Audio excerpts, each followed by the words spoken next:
Anaïs in love with an orphan having her first kill, and the fisherman's friends are taking one and all to my old school. I'm Van Connor. And I'm Zehra Phelan, and this is Off Screen, your 7-day guide to everything movies. Boom. Groovy. Welcome back for another week of cinematic fun to be had here on Off Screen. And we've got 4 big new releases to talk about for the first half of this show before we take you on, as always, to 7 movies for 7 days on Freeview, and then a roundup of everything coming, of all the notable movies coming to streaming and home platforms. Again, for the next 7 days. We're going to take you through from the day we're putting this out, which is Friday, the 19th, I think it's the 19th of August, through to next Thursday. So, hopefully a fun-filled filmic 7-day frolic ahead of you. And let's start then. Zehra Phelan, welcome back. Let's start with something French. So we'll start highbrow because there's always that connotation, isn't there? And we're going to start with the pronunciation of this because I saw the title, I had the link sent to me, we discussed it via WhatsApp as we always do, and we would have both, we agree, pronounced this as Anaïs in love. But according to the titular character herself within the film, it's Anaïs in love. And Anaïs is a sort of, I would say a sort of middling millennial, really. Would you describe her as that? It's a middling millennial? Yeah, I'd say that. 30-ish? 30-ish. Yeah, late 20s, early 30s, yeah.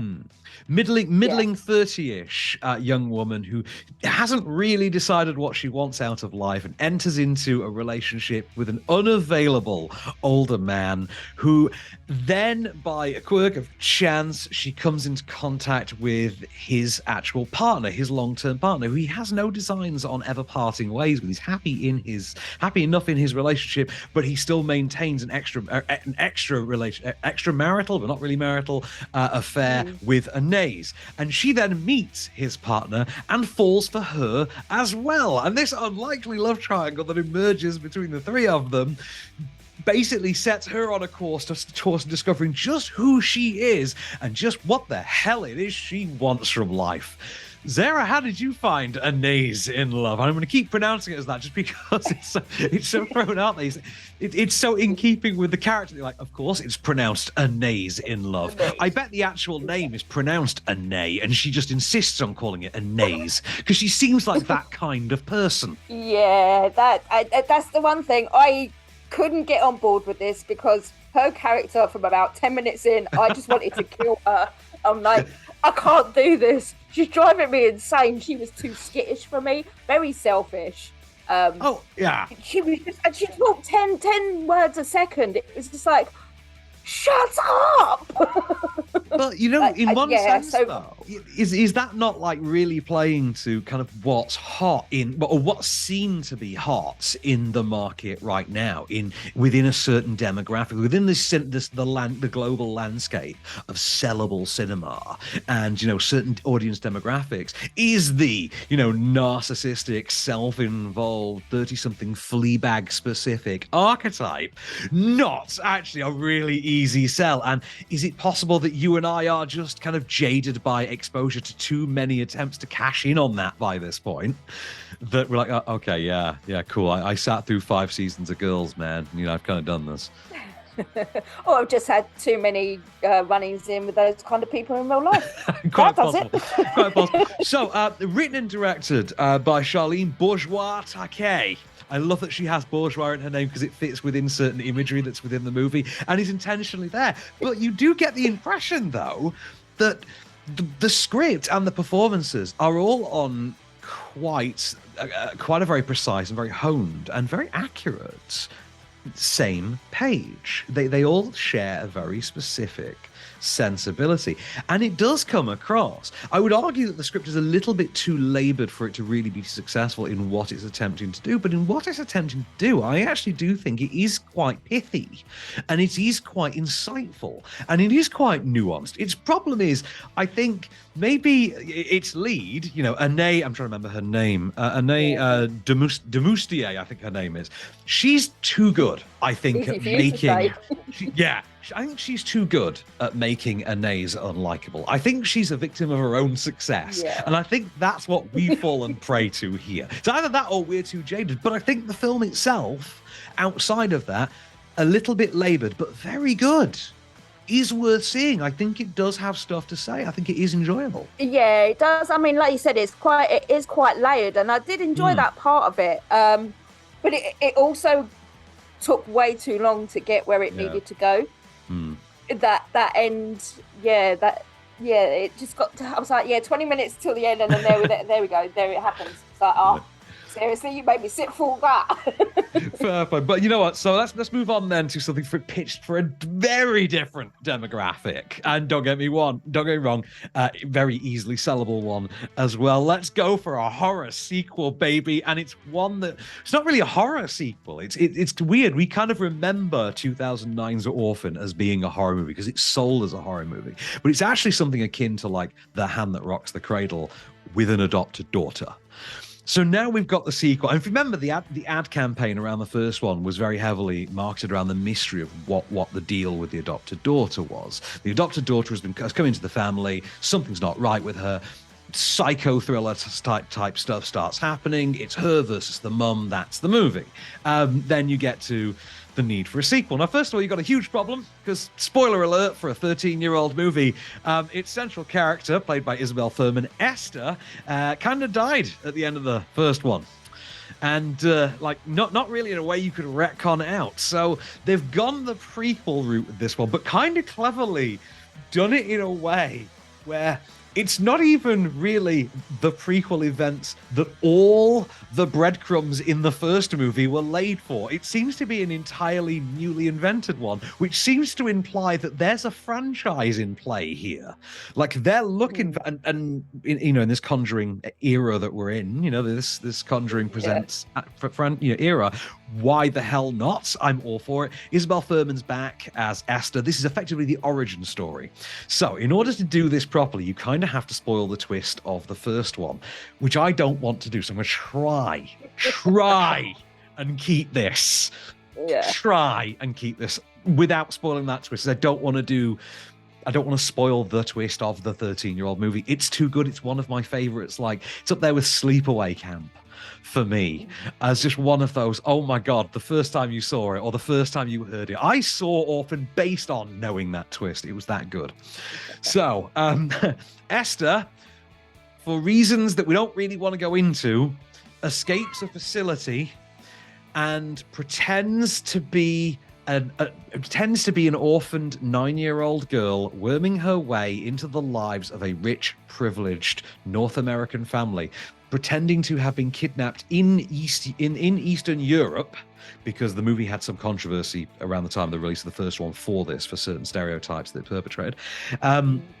And basically pretends to be the abducted daughter, the long abducted daughter of a rich American family, gets taken all the way back to the US. And this is loosely based on another true story, because the first one was as well.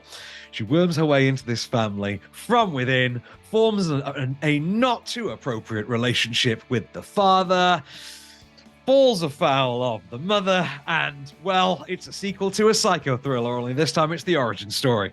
That's the hook. Have at it. Good morning, Daddy. Can I? Yes, please. Is there anything you can't do? Mommy? Oh, no thanks. I'm gonna make my usual. Smoothie? Greek yogurt, kale, flax seeds, and lemon juice. Just the way you like it. Try it. I'm not really that hungry. I'll have it. Here. No, this is special just for Mommy. I made it for you. Oh, sweetie, that's so nice of you. But I prefer to make my own. Trisha, come on, try it. So basically this, for me, it just came back to being exactly like the first, which I had to go back and watch again, to be honest. Even watching it again, I couldn't remember it, but I knew I'd seen it. But there was a lot to this to have fun with. For a start, I was more on Esther's side on this time around. Right, because it does go down that route. There is something of, and the closest comparison piece I can think of is, did you ever see the Stepfather movies from the late 80s and early 90s starring Terry Quinn? The first one got remade with Dylan Walsh, I think, from Nip Tuck back in like 2008, 2009, and it was fine. Penn Badgley, I think it is, from You, played the son in the remake. Amber Heard was the girlfriend, funnily enough. That's how long ago it was. Anyway, this is quite similar to that, in that once you've had the reveal in the first one, if you want to do a sequel, you kind of have to go down this route with it, which is the are they, aren't they the antagonist figure now has to become the unlikely protagonist. You know, Chucky suffers from this to an extent as well, which is you can't really make Chucky the threat now because we kind of know the jig is up. This is a sillier movie, I think, now that the mystery's out there. And like I say, the mystery and the twist and everything from the first movie was a good one. And Isabel Fuhrman played it to perfection. I love that they've gone down a very practical route with making this, which is making the actors film on lifts so that Isabel Fuhrman can literally just stand proportionally heightened to them, which I think is a very clever way of doing it. It doesn't show in the filmmaking. It's very seamless and organic. You don't quite think it only seems to make sense when you see the back of the character. That always stood out for me when you see the back. It was like, okay, that's the kid, but that's not her. But I think they've done a very good job with the production side of this. It looks the part. Like I say, it is a slightly sillier tone because the jig is up, but it has to be a sillier tone because once the jig is up on that one, on 2009's Orphan, you can't really claw that back. You know what I mean? Like, you kind of have to lean into it. And I'm glad that they have done that they've really gone for it with it. This is definitely an all-in sequel. Hats off. Isabel Fuhrman, for me, is just having a ball playing this character. She was an absolute scene stealer. She was great in the first one. And I think it was so good that she was typecast there and then.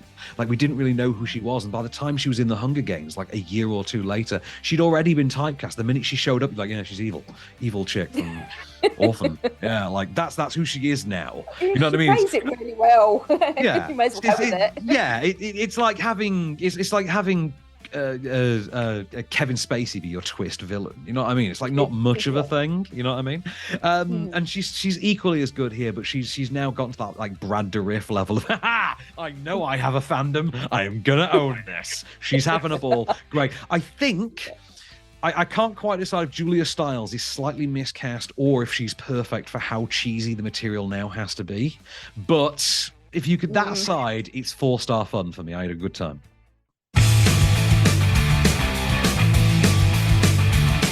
And next up, we have a documentary from first-time feature director, documentary director, Jonah McLeod. Jono? Is he John? I think Jono, because he's Scottish. I think because he's in the documentary. I think he is referred to as Jono, but it's with one N. So you can see why you'd be like, is he like Bono or Bono or is he Jono or Jono? I don't know. Exactly. So this is My Old School, and it focuses on a guy called Brandon Lee who enrolled in a school in Scotland in 1993. But it turns out he wasn't quite who he said he was. And this is just a completely nutty story. Yeah, I mean, some people like who are about sort of our age or in our sort of age range may well remember this happening, like when we were all at school. Because I think I was in year 8, I think, when this happened. Oh no, sorry, 93. No, I was 93.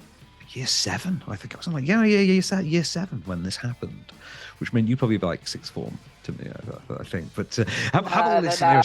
This is the response. This is the response when Brandon Lee first entered the classroom in 1993. There was a guy who looked about 40. Standing in the corner, he had a briefcase, and he was wearing a school tie. He definitely wore a blazer. He was in full regalia.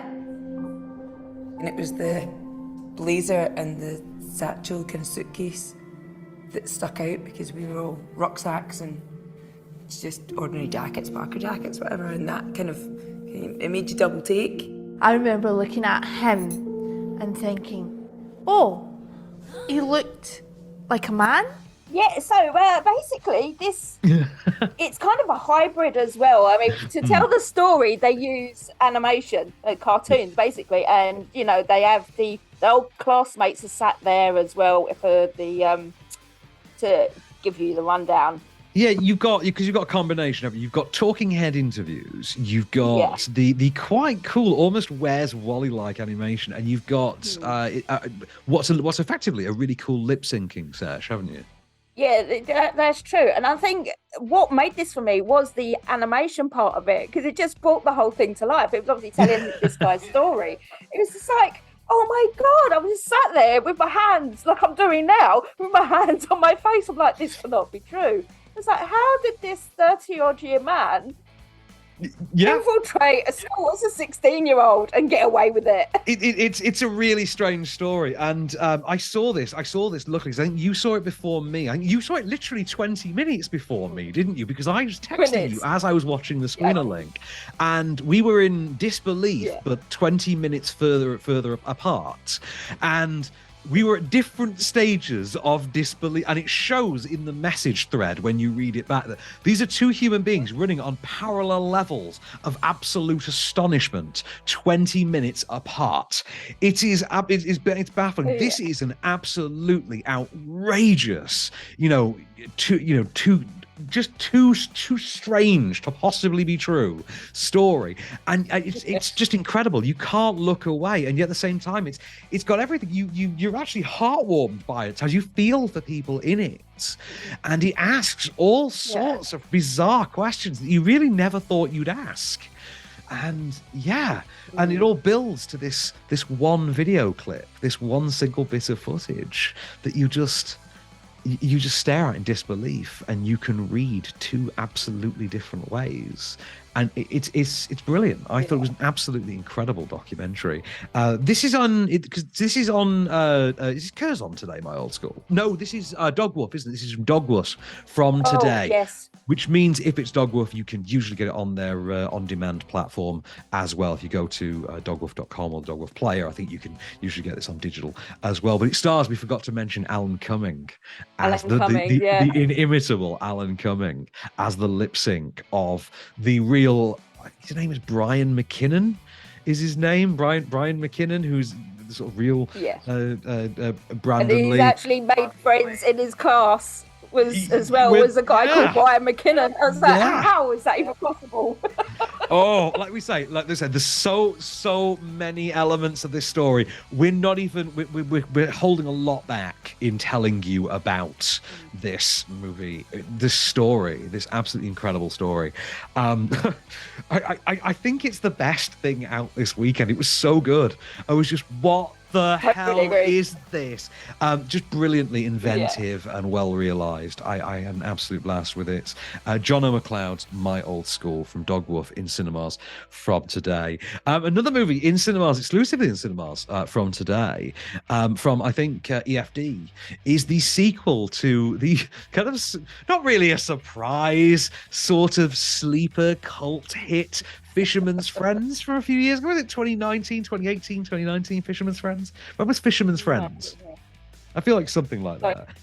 Starring James Purefoy and Daniel Mays and Tuppence Middleton. Oh, Tuppence Middleton. I adore Tuppence Middleton. I love Tuppence Middleton. I think she always warms my heart. Ever since that god-awful Alex Pettyfer zombie movie she did. Oh, God. Tormented in 2009, I think. Yeah, and that's the more thought than ever went into the movie Tormented. I'm telling you now. Anyway, back to the matter at hand. There is now a sequel to Fisherman's Friends. It is built to about the same standard as Fisherman's Friends was. In the same way that Horrible Bosses 2 is built to the same standards as Horrible Bosses is. And Weekend at Bernie's 2 is built to the same standard as Weekend at Bernie's. So that's not saying it's a bad movie. I'm just saying, in context, put it in that kind of context. You know what I mean? No one's calling the first one like a BAFTA caliber. You know what I mean? Go with it in that respect. Like a 3-star movie, it's a 3-star sequel to a 3-star movie. It's James Purefoy's show again. This time around, Daniel Mays and Tuppence Middleton have been sort of just written out.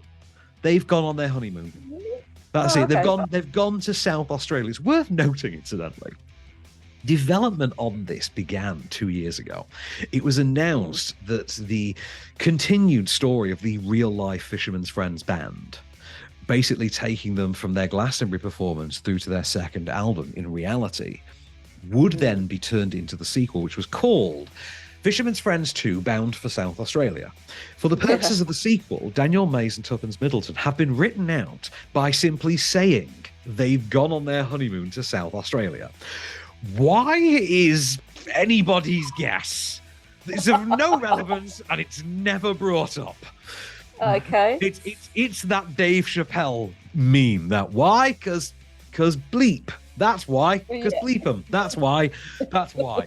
Anyway, now the Fisherman's Friends in their fictional form are having trouble coming up with this sort of a marketable hook for their second album of sea shanties, because it turns out, would you believe it, the record label are losing faith in this sea shanty thing, and they think the fad might have passed. Can you imagine reaching that conclusion?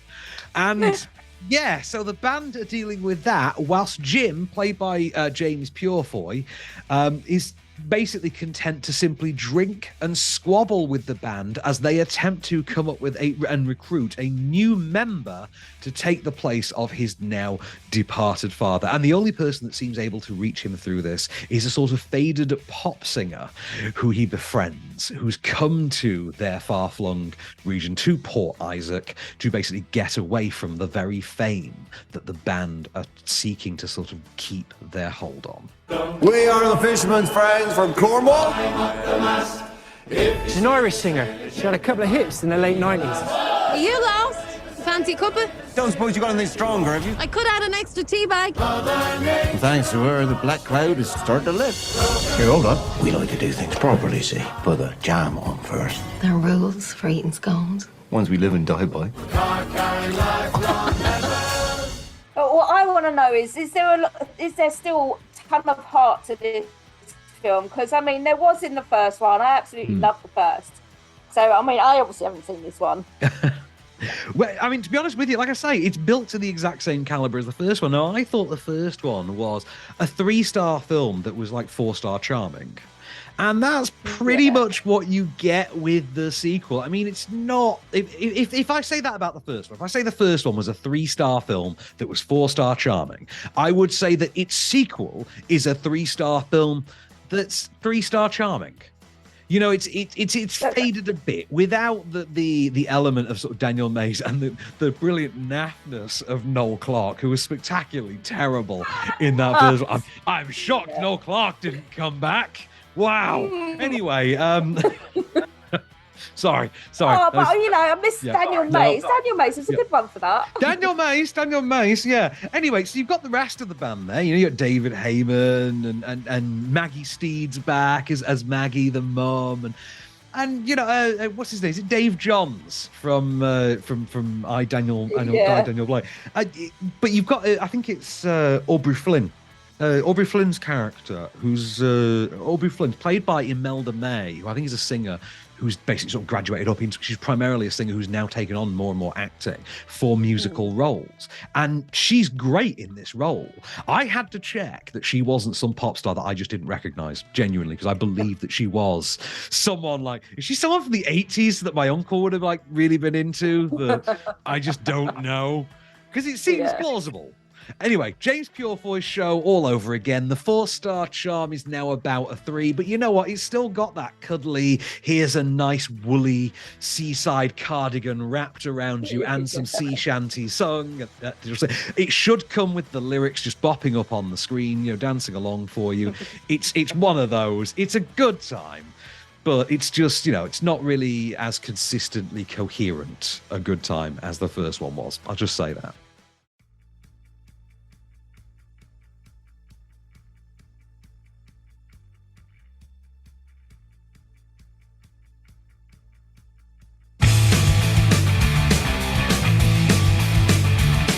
Welcome back off screen, and Miss Phelan, one of the final movies we got to enjoy together before the pandemic.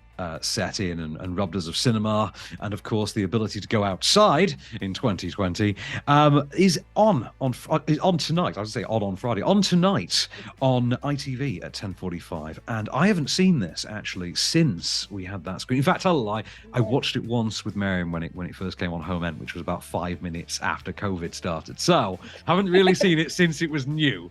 Tell us about, do you remember 2020's Lee Whannell directed The Invisible Man? I do, vaguely, actually. It's obviously, we have, what's her name? Is it Kate Elizabeth Moss? Elizabeth Moss. Kate Moss. Yeah, Elizabeth Moss. She's basically... a sort of abused girlfriend, isn't she? A terrorized, abused girlfriend. Yeah, and it's... I can't remember. The sorts come out of they come out of the blue, don't they? She escapes this abused relationship only for her abuser, who's also like a prolific, bleeding edge fringe scientist, to take his own life in a sort of move to shock her and like lash out at her from beyond the ground. And she's then terrorized, and he starts to think she's losing her mind, or is she? And that's the question in the remake of a movie literally entitled The Invisible Man. So you can probably guess what the sort of reveal on this one's gonna be. A remake of the classic horror under the Blumhouse label. It's so good, and it's on tonight on ITV at 10:45. Have a listen. He has figured out a way to be invisible. You know exactly what I'm talking about. He's not dead. I just can't see him. Okay. Now, I agree with you. Adrian was brilliant. But it wasn't because of anything he invented. It was how he got in people's heads. You think about it. He came up with the perfect way to torture you, even in death. Only thing more brilliant than inventing something that makes you invisible is not inventing it, but making you think he did. He's not dead, Tom. And next up, we have on Saturday night at 10 o'clock, is it a film for? I think we've got a Deadpool 2. Now, who doesn't like Ryan Reynolds in a Lycra suit, spouting off foul mouth language? Well, it's Channel 4 tonight, just 4, because they like to go by 4 now, just to seem all streamlined within the brand. 10 o'clock on Channel 4. It's Channel 4, isn't it? Anyway, Channel 4 tomorrow night. Deadpool 2 from 2018, I think this was. So it was 4 years after it was 2 years after the success of Deadpool. Deadpool was 2016. It was a surprise smash. Well, it was a surprise to everyone except anybody who knew anything about Deadpool, who had been following the development of a Deadpool movie, because Deadpool had been in the works for years. The sequel is one of those that's kind of like Fisherman's Friends. It's made to the same grade. If you didn't like that first one, don't show up for the second, because they really are catering for the home crowd on that one. Deadpool plays protector to a young boy whom a future assassin who has traveled back in time tells him may turn into eventual dystopian cyberpunk Hitler. What's a Deadpool to do? Find out 10 o'clock Saturday night on Channel 4. But 9 p.m. Sunday night on Great Movies. Why don't you tell us about this one? Because I think you must have seen this one. I know it might be one. I don't know. Have you seen this one? The Grand Budapest Hotel from 2014. You know what? I've dipped in and out of it a few times, but I've never seen the whole film completely because I just couldn't get on with it. You don't own enough Velvet. I don't think you own enough Velvet or as many cardigans are as really needed to count amongst the kind of people who naturally gravitate towards these movies, admittedly. But this is my favorite Wes Anderson movie, hands down, from 2014. Ralph Fiennes going full Peter Sellers in what effectively plays as this sort of... It is like a movie Peter Sellers would have been in. It is, at the same time, the most Wes Andersonian movie ever created. He's the concierge clerk in a remote European World War II hotel, whose various antics put him in the crosshairs of devious relatives seeking an inheritance, the Nazi Party, doomed love triangle, Edward Norton, and a bunch more hijinks. It also stars Tony Revolori, so it's naturally going to be a hoot. It really is fun Wes Anderson. Check that out, 9 p.m. Sunday night on Great Movies. I think if you give it a chance again, like Cold Light of Day, actually, so you might enjoy that one, actually. It is one of the better, I think, Wes Anderson's. I know one that is an all-time classic, though, sees us through on Monday night on Turner Classic Movies, TCM, 9 o'clock Monday night. It is the third in the Holy Trinity, the hat trick, the 1994 Reaganing year. Reaganing, of course, referring to bowling the perfect game in every respect.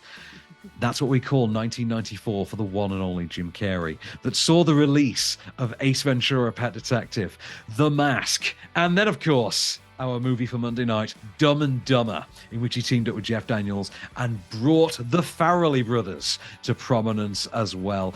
Do you enjoy Dumb and Dumber, Sarah? No. No. Never been a fan. No. I'm not a Jim. Sorry, I'm not a Jim Carrey fan. I never have been. No. Sorry, but I'm just going through the 5 stages. Humor. I'm sorry. Just going through the 5 stages of grief, right there. Sorry. I think it's good fun. Its own sequel is crap. The attempt to make a prequel to it was crap. The attempt to make a cartoon out of it was crap. The attempt to make a video game out of it was crap. Anything they've ever done with Dumb and Dumber was crap. And yet Dumb and Dumber, Monday night, 9 o'clock, TCM. Oh, it's bloody genius. That's it. I've had it with this dump. We got no food. We got no jobs. Our pets' heads are falling off. Okay, just calm down. What the hell are we doing here, Harry? We gotta get out of this town. Yeah, and go where? Where are we gonna go? I'll tell you where. Someplace warm. A place where the beer flows like wine. Where beautiful women instinctively flock like the salmon of Capistrano. I'm talking about a little place called Aspen. I had genuinely never heard of Aspen until I saw Dumb and Dumber when I was a kid, and now it's forever associated. It's associated with this forever for me. I love Dumb and Dumber. I think it is one of the best comedies, like academically. Just Cold Light of Day, I can watch this whenever, and I will grade it the same way. It's one of those movies, like our next pick, which I just think is one of the all-time comedies. Speaking of Tuesday night, 11 o'clock on Film 4, where do you sit, Zehra? On Step Brothers. See, I actually quite like this one. I hate to admit it. I really do. You don't know how much I hate to admit it. With Will Ferrell and John C. Reilly. Back from, what was it, 2008? And 2008. Is this the second? I think this is the second of their team up. So they've done Talladega Nights 2 years prior to this. I think this is the second one when we get. I think we then get a bit of a wait before we get to Holmes and Watson. You know what I mean? Oh yeah, yeah. Was it directed by Adam McKay as well? Adam McKay, yeah. Back when he wasn't quite so important. You know what I mean? Yeah. Back when he could do a little comedy. You know, just a little comedy. Just a little comedy with what's the name from? Is it Catherine Hahn? I'm thinking of Catherine Hahn from WandaVision. Yes. With Catherine Hahn absolutely stealing the show, introducing the world to the wonder that was Prestige worldwide and the absolute magic of boats and hoes. If you know the movie, if you've ever seen the movie, you will want to revisit the movie. It's on Tuesday night, 11 o'clock on Film 4. This is less a recommendation than it is a public service. If you've never seen it, it's definitely a public service. Go and watch Step Brothers. So, Wednesday, another movie that, you know what, again, if you've never seen this one, public service, watch this. Come on, Zehra. I know you've got to back me on this one. 11:20, Wednesday night, Film 4. Denzel is the Man on Fire, baby. How good is Man on Fire by the late, great Tony Scott? I've never seen it. Again. You've never seen it? No. It was from that era. I think we've discussed it before. It's from that time where I really didn't have a thing for Denzel Washington at all. Yeah. And those kind of films really weren't on my list. Right. Okay. So let me just tell you how to do this in 2022. Okay. You get just watch Men on Fire. I think it is available to stream actually on one of the platforms at the moment. It might be Prime Video or Freeview. Right. Do immediately put this on streaming if you can, or wait until Wednesday at 11:20 on Film 4, and watch a 2005 hardcore level, like John Wick style, like the equivalent of John Wick in its time, or Taken, more appropriately, it's kind of like Taken, in which Denzel just shows up to be, I am Denzel, I'm cool, I'm wonderful, I'm a thoughtful, considered man. And then just for the very first time that audiences had really ever seen, just snaps and starts murking dudes. And Tony Scott shoots the whole thing like it's an underwear ad. It's incredible. It's awesome. Dakota Fanning, I think, was the little girl he has to set out and rescue from the cartels in Mexico City. And honestly, one of the most inventive uses of subtitles I've ever seen in a movie. They actually stylized the use of subtitles. It was quite cool. Just badass. If you've never seen it, Men on Fire, it's one of those that you'd put in the top 50. Top 100 certainly, maybe top 50 sort of action movies in terms of here's a good movie, here's a great film that's also a great action movie. It's one of those. If you've never seen it, Man on Fire, amazing movie, so worth checking out. Paul Ross picks it a lot whenever we do the weekend picks. It's always one that Paul Ross picks. Anyway, one that we're going to round off then with a clip this week. Edgar Wright recently directed the brilliant Last Night in Soho, which I still think might be his best movie. We have his 20... I'd agree. Yeah, you'd agree on that? We have his 2017 offering, which is about as good a popcorn movie, but not quite as great a movie. Baby Driver, which stars Ansel Elgort in a would-be ode to the musically powered car chase movies of the 60s and 70s. It's on 9 p.m. Thursday night on Great Movies to see you out your week. I leave you with a little snippet of Baby Driver. So you're just starting your day, or did you just get off? Oh, I don't know if I ever get off. They call, I go, you know. So what is it you do? I'm a driver. Oh, like a chauffeur. You drive around important people. I guess I do. Anyone I'd know? I hope not. Well, aren't you mysterious? Maybe. Maybe? So when was the last time you hit the road just for fun? Yesterday. Oh, I'm jealous. Sometimes all I want to do is head west on 20 in a car I can't afford with a plan I don't have. Just me, my music, and the road. I'd like that too.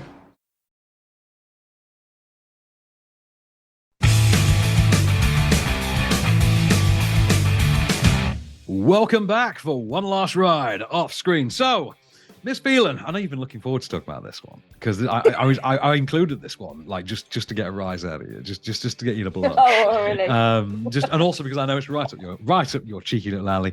Right, let's talk about the next. I don't know what you mean. The next 365 days leads our streaming and home entertainment picks this week on Netflix from today. This is now all I know about this. This is the thing I wanted to ask you about this because I know that you've seen the original one of this because I know that you've actually done work in the actual genre. You've actually done work surrounding the genre of this, so I know that you academically know stuff about this.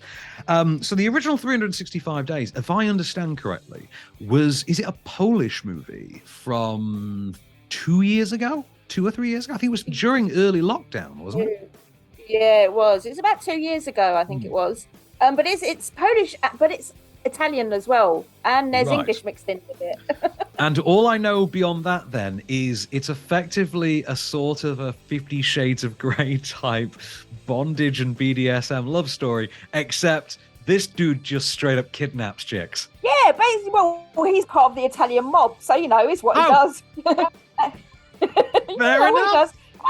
He took. I can't actually remember why he kidnapped her in the first place, but. He ended up falling in love with her. They had sex all over the place, and that was pretty much what the first movie was. It was a couple of crime scenes, and then 99% sex. Fair play, fair play. They say love does transcend language barriers. So there's a sequel. It's on Netflix from today. We didn't request a press link because I really didn't want to send that email, if I'm honest. I would have. Think organic already. Think strange thoughts about me, if I'm honest. But anyway, think of strange things. Meanwhile, this is one that, as far as we knew, was coming to Prime Video from today. And it's sort of one of those throwaway Liam Neeson actions, only this one comes with a sci-fi twist, and it's called Memory. And the weird thing is, we had it from the streaming listings as coming out today, Friday, August the 19th. And then, I think it was last night, obviously we record this on Thursday. On the Wednesday, last night, I was flicking through my Insta stories and I happened upon I'm not going to lie, a British actress who I happen to really fancy on Instagram, who's in the movie, who's in this movie, and who was celebrating that it was on Amazon Prime in the UK. So I can only imagine that it just dropped out 2 days early or something, or maybe we noted the date wrong. I don't know. Knock that out. But yeah, so yeah, there's a Liam Neeson sci-fi thriller called Memory on Prime Video. I've not seen it. It looks quite fun. But it didn't get a theatrical, so I think it went straight. No, I'm not even seeing any trailers for this one. Actually, it doesn't ring any bells at all. Tell you what did get a theatrical though, and I know you enjoyed it, and I really gushed over it when it came out, and I can only describe this. I can only honestly describe this as what if Turner and Hooch, but you really wanted an audience who were really into the movie Road Trip back in the day to feel at home with it. And that's what you get with the movie Dog, which comes to Prime Video on Sunday, August the 21st. Would you describe that as an apt description? As a very apt description. Yeah, because Channing Tatum co-wrote this movie, or at least co-wrote it. I'm not sure if he actually fully wrote it, based on his own experiences with his dog. And I can only assume the military aspect comes from his experiences filming G.I. Joe. Probably. Is that you put in a military aspect for the US, for the guys in the US, everybody's gonna love it. They love that.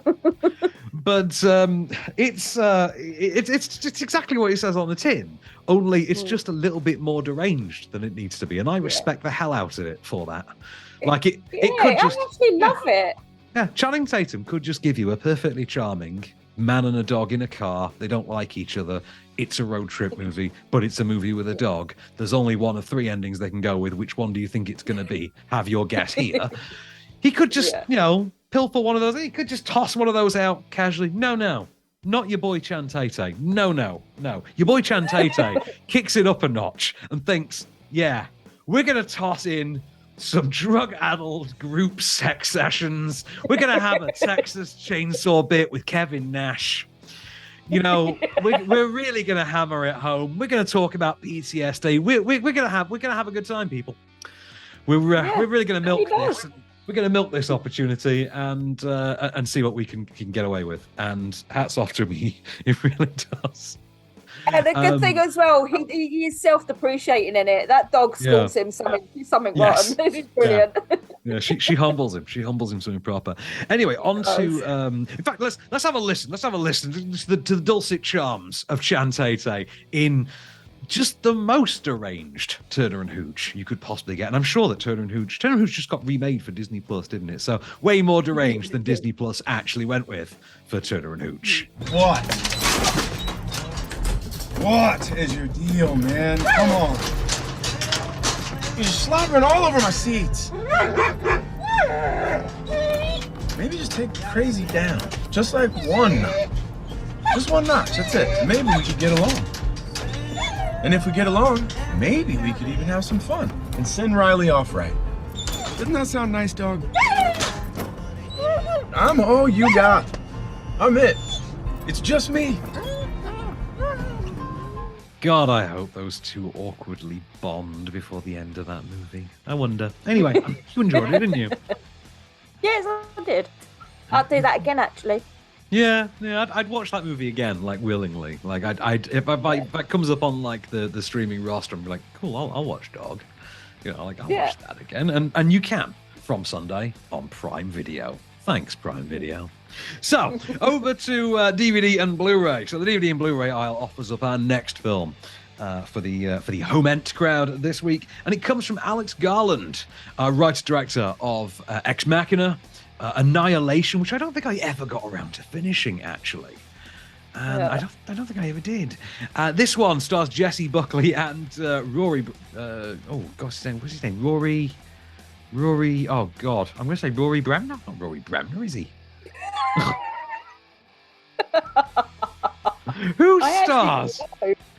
Who stars in Men? No, I'm literally pulling this up as I'm saying this. Rory Kinnear. Rory Kinnear. Rory Kinnear. Do you know when we were reviewing this on theatrical, I kept saying Greg Kinnear as well. That's the annoying part. So he's either Greg Kinnear or Rory Bremner. I don't bloody know what's wrong with me. Oh my God. And then there's Rory Cochrane. Yeah, Rory Cochrane as well, part-time star of CSI Miami, killed off in the 3rd season premiere, which, if I remember correctly, actually used the song Bring Me to Life by Evanescence. Weird thing you remember. Anyway, Rory Kinnear and Jessie Buckley star in Men, Alex Garland's new movie that's on DVD and Blu-ray from Monday, in which a traumatized young woman, traumatized by the suicide of her partner, seeks to get away and clear her head in a remote home rental, like a cottage rental. But really nice and almost castle-like in a sense in sort of its architecture, only to find herself tormented by the demons that occupy the place, that all seem to be represented in the various faces of Rory Kinnear. I almost said bloody Rory Cochrane again. Rory Kinnear. It's twisted, it's dark, it has really traumatizing imagery and like really triggering stuff in it, but at the same time actually really intriguing things to say about that particular subject matter, about self-harm and suicide and depression and anxiety and isolation and mental health in general. And I thought that the way that had been pulled into an otherwise conventional horror movie to make something that really does fall very squarely within the A24 banner from which it has been delivered, I think it worked very well. I didn't think it was quite as accessible as I would have preferred it was. Like, this is not Jordan Peele level accessible. You know what I mean? Like, you can stick this in a multiplex on a Saturday night and the crowd's going to lap it up. But well, I was going to say, I didn't even hear about this that I can remember. It was very limited. I think there was only a single screening. I don't think there was an evening screening for this particular. I think there was a single day of release. Maybe there was one evening screening. It was a very quiet release because I think it was more aimed at. It was more aimed at the kind of people who who routinely fold napkins for home use. You know what I mean? Cardigans. Cardigans. Yes. Let's say that. Anyway. Let's end our movie then with another offering on streaming, this time from Prime Video. This has been in the news recently because its sequel has apparently been canned. So this is the end of this franchise. The actress has dropped out. The director's dropped out. The writers have dropped out. The owners have dropped out. Nobody wants this series anymore. And yet, I didn't think this was a bad little reboot back in 2018. Of the Tomb Raider franchise, done more or less as an obligatory thing because the video game had come out, a reboot video game had come out, was pretty good, and someone thought, well, this looks quite a lot like a movie. These video game things in this era are quite cinematic. Who knew? Let's just turn those into movies. Nothing bad's ever happened there. Famous last words. Famous last words, of course. And so, opposite Rampage, another video game adaptation starring Dwayne Johnson, which I think still remains the best video game adaptation ever made. We got Tomb Raider, in which Shane Vendrell from The Shield, Walton Goggins, plays the villain. Lara Croft must survive the elements of a remote island to face off against, with the mystery of her father's fate, played here by Dominic West, in the balance. I present to you Alicia Vikander in the role of Lara Croft as she deals with the threats of inheritance and trust laws. Listen, it's very simple.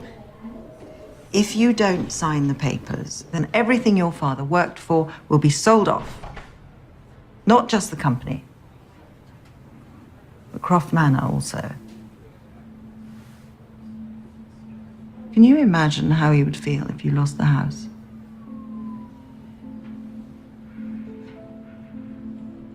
Laura, your father's gone. But you can pick up where he left off. It's in your blood.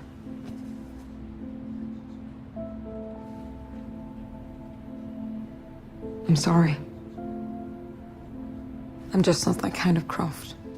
I actually quite enjoyed this one. I mean, I wasn't a fan of the original movies, but then, you know, if you replace Angelina Jolie in any film, then I'm a fan. Oh, I think most films are made better with the addition of Angelina, but and I would have given her a legacy cameo in this. I think it's an insult to the legacy of the character that we didn't get every actress in there. That Shelley Blonde wasn't brought along. That Rona Mitra. That none of these actresses were just brought in and given cameos, just like background cameos or something like that, just to pay homage to the legacy of the franchise. But alas, Tomb Raider, the ill-fated one shot that this particular iteration of the franchise got, is on Prime Video from Tuesday, August the 23rd. Men, by the way, I don't think we've got to say this, comes to disc on Monday, August the 22nd. And on to next week, on new release week on Friday next week, which will of course be, is that the 26th the next week? That's the 26th next week, September 26th. We can look forward to another roundup, you and I, of movies that include Mr. Malcolm's List, which you and I only know of as some period piece, Jane Austen's Emma type thing. Official Competition, which you saw at the Saudi Film Festival, didn't you? I did back in December, and it was absolutely brilliant. That's all I'm going to say is that it was my 5-star film then, and out of next week, it's going to be my 5-star film there too. Ooh. Well, I don't fancy its chances going up against what I'm sure you've already seen and rated as 5-star when Sylvester Stallone gets his shot at a grim, dark superhero deconstruction tale in Samaritan. Is it Samaritan or The Samaritan? It's just Samaritan, isn't it? Samaritan. Samaritan, then, which comes to Prime Video, I think, next week. That's coming out next week. I've not seen it. You have. Have you done, or you are doing the junket for it? I done the press conference for it last week with Sylvester Stallone. Oh, I see. Sylvester. Devil. And of course, the biggie, with sort of the big banner, it's on the bus stops release for next week, which, bus stops is always the metric of how big a film release is of course Idris Elba versus a lion in Beast. Oh my God, Zehra, I'm so excited. Yeah, and I say to you earlier, every time I see the trailer for this film, I'm in fits of hysterics. Just seeing Idris Elba punch in the face of a lion. It's like, That's it, I'm sold. Well, until we get to review Beast, that's all we've got time for. In which case, that's been it. This has been Off Screen. I've been Van Connor. And I'm Zehra Phelan, and we shall return.